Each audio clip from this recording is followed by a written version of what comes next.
Assessments become important, I think, both internally and externally. Internally, in the sense that it's about the process of thinking about what you are doing in your educational program and beginning, as the phrase goes, with the end in mind, planning from the educational goals you have for students, and then building backward to how you plan courses, how you plan programs, and then doing the work to think about whether you are achieving those pedagogical goals and helping students develop the skills and knowledge that you want, and then making refinements. So that's kind of the positive and ideal sense of assessment, and we shouldn't let that, we should remember that and not let the other thing that a lot of people are aware of, that assessment's about accountability to accrediting agencies, to government, to outside organizations. Doing assessment well in the pedagogical sense is, inherently rewarding and important, and it helps you with the second bit, because it is one reason it's gotten important is that college education is expensive. It's a big investment for students and families, and in a lot of ways for the society with student loans and things like that. And people want to know whether it's really helping our overall educated population have the skills they need for the 21st century. Assessment begins with learning outcomes, with educational goals you have for students in terms of, I like the idea that it should involve knowledge, skills, habits, and even values.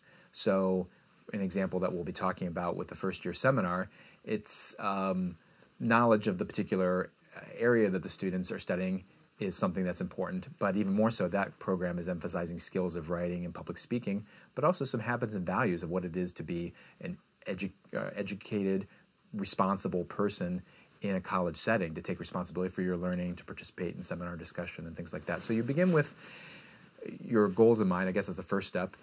You plan your syllabi around those learning outcomes and plan types of assessments and activities that will be done. And then in the third step, you do the whole work of the course. You work with the students. You look at things both during the course of the semester and at the end. How well did students achieve those goals? And then the fourth step, and maybe there's a fifth, is reflection of yourself, with yourself about your own teaching, and then very importantly, reflection with your colleagues, especially if this is any kind of multi-course activity or an academic program. And I even think then the next place that assessment is going importantly in higher education is across whole colleges, across whole universities. How our skills of the initial beginnings of college writing and public speaking that we're developing first year seminar, how can the nursing program have a sense of what they should already know and what they can build upon?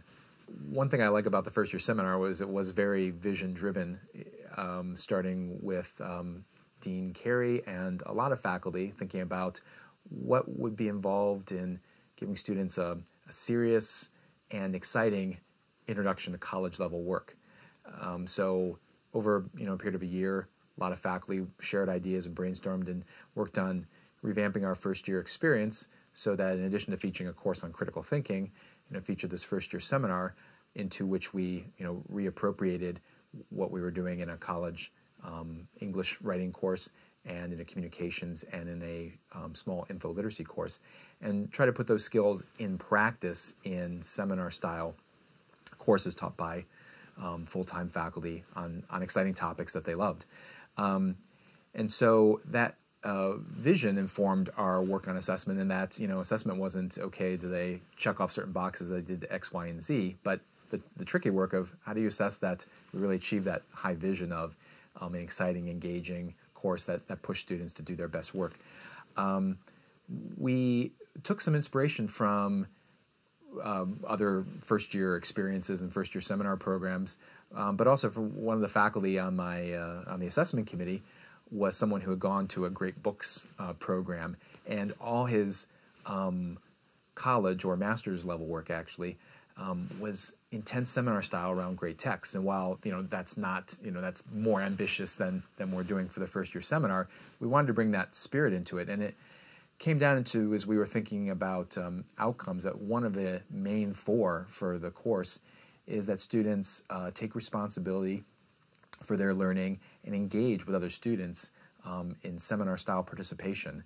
And we broke out some habits and some skills and some values that would involve. So the vision of what we wanted to achieve in the first year seminar was something we tried to work into our whole set of outcomes, our goals, and then into sharing a lot of ideas about activities that would help students achieve those goals. So to describe how we began to work from broad outcomes to specific courses, our assessment committee laid out 3 outcomes that all courses would involve, and then space for a 4th major outcome, which isn't the only thing that a professor does in the course, but a major outcome to capture the content area and the knowledge in the work of that field that they would do. So if the course was mine on Jesus for President, about religion and American politics, the outcome would involve understanding the debates about religion and politics in contemporary society and taking a stand on them. If the course was a philosophy course on profiles of courage, it was about really being able to explain courage in a deep and thoughtful way in dialogue with readings in the course. And if the course was on the mystery of consciousness in a biology seminar, it was understanding the psychology and biology of human cognition. Then our other outcomes were that the students would become open to new ideas by continually engaging and participating in reading and seminar-style conversation. That students would speak well and clearly in a variety of oral formats. And we put that variety of oral formats to indicate that we do a lot of types of public speaking in the course. Some students did formal speeches, group debates, videoing papers or short speeches that they posted online in our Shoe Square format. And our 4th outcome was writing work in good standard written English with evidence and examples and logic and properly cited sources.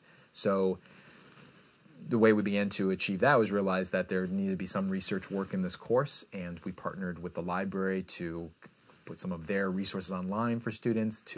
I brought my students to the library to have a session with the librarian. Other librarians came into people's courses. So we would begin to work in these areas in some ways I've just described by kind of saying, okay, what is public speaking going to be in my class? I as a professor did both a speech that students did on something they were passionate about and debates on the topics of my course, because religion and politics is very debatable. Other faculty had students reflect on their topic and of the outsider or of race and diversity, and video themselves on YouTube and share that with the class and then critique each other's work. In becoming open to new ideas through seminar-style participation, we really worked the faculty with each other to share ideas about how to best stoke participation, and people shared ideas of very short types of writing, of pre-questions, of discussion boards and hubs on Shoe Square. So we that got us to that last stage of assessment, which was getting together at the end of the semester, getting together in 2 ways, both online, compiling some ideas and examples, but very effective for me was when we spent really a whole day right at the end of the semester and talked through our issues in the class, and as part of our assessment, shared pedagogically what worked well, what didn't work so well, and we were puzzling out why, and I learned all kinds of new pedagogical tips and ideas to take into my next iteration of the course. I think that the assessment process will play a great and helpful role in refining the program.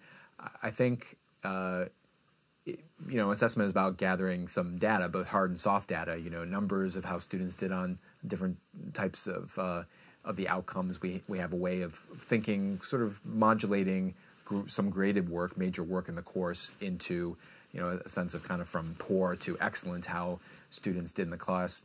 I think over time we'll be breaking that out to really kind of tracking more individual student progress on these skills, beginning in the first year experience and going on into other work. But then the kind of soft data, you might say, but very important, is that experiential data of our pedagogical feedback, and also looking at how students evaluated the course in their written evaluations. And as all the students taking in the fall were also getting advised in the seminar, so they also did evaluations. And we have both numbers and student feedback on that. So important to any course, but I think particularly to the first year experience, is that it does, part of our vision, engage and captivate freshmen as freshmen. I think the feedback that we're kind of doing is we all realize that it's an ambitious program, the first year seminar, and almost everyone I know had a sense of, wow, that was a lot. I bit off a lot. I went for it. It was good. What trade-offs might need to be made, what parts could I do better, something like the beginning of information literacy is a really challenging one because, it's one piece of this course, and students aren't necessarily going to be yet writing a full, long research paper with the best critical sources, but we gave them the beginnings of that. So one, kind of feedback might be, how important is it to sort of have a research type paper in the course or learn research skills? So some people in the second semester are experimenting with things like having students develop an annotated bibliography that supports the content of the course, and then might play a little bit of a supporting role in some writing that they do, but a variation instead of a research paper, and maybe even them presenting that annotated bibliography of the course, so dovetailing one outcome with the other.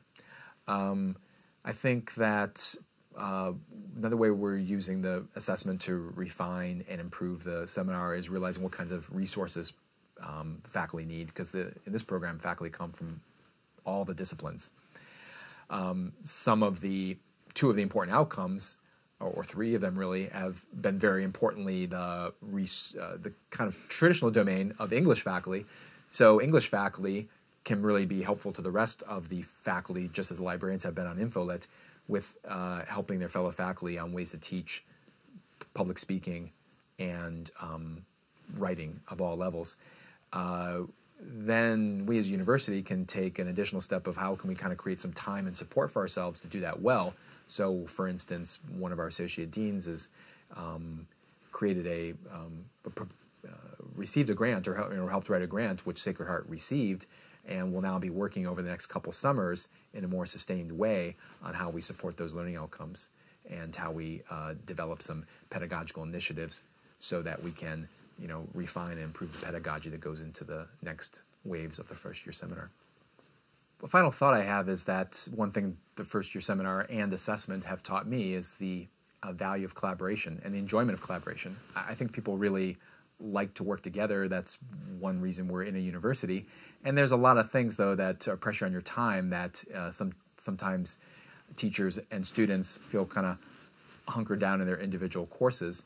In the first-year seminar, we keep them small so that students really have many ways to work together on debate projects, work together in peer writing reviews, and just work together in discussing so that everyone has a voice in the seminar. And then the faculty are collaborating by, as I've been describing, sharing pedagogical ideas and strategies. And again, I see that when people actually have the time and space to, talk a little bit about what they're teaching, really great things happen, great synergies happen. And so I think that collaboration is not just about strengthening the first-year seminar, the first-year experience, but then the way assessment comes back in is how do we kind of take that collaboration, that sharing, out into the rest of the educational experience.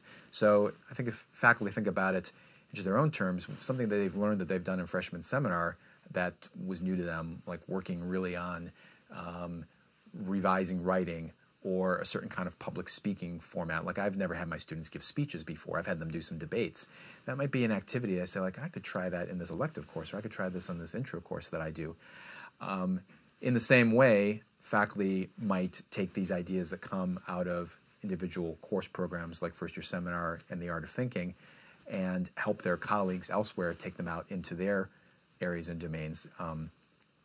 And as we do that, learn from them about ways that the nursing program, that the occupational therapy program, that the business college is trying to work on public speaking, writing skills. We need to be aware of what they're doing, and they need to be aware of what we're doing, and that we're working as colleagues across, a large and diverse university to kind of build the educational experience for students from freshman year through to graduation. And that's really what assessment's all about.